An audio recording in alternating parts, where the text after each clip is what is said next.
அதிகாலையிலும் அந்தி மாலையிலும் உந்த ஞாபகமே. அம்மம்மா முதல் பார்வையிலே சொன்ன வார்த்தையெல்லாம் ஒரு காவியமே. சின்ன சின்ன ஊடல்களும் சின்ன சின்ன மோதல்களும் மின்னல் போல வந்து வந்து போகும். மோதல் வந்து ஊடல் வந்து முட்டிக்கொண்ட போதும் இங்கு காதல் மட்டும் காயமின்றி வாழும்.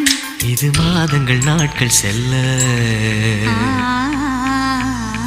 நிறம் மாறிடும் பூக்கள் அல்ல.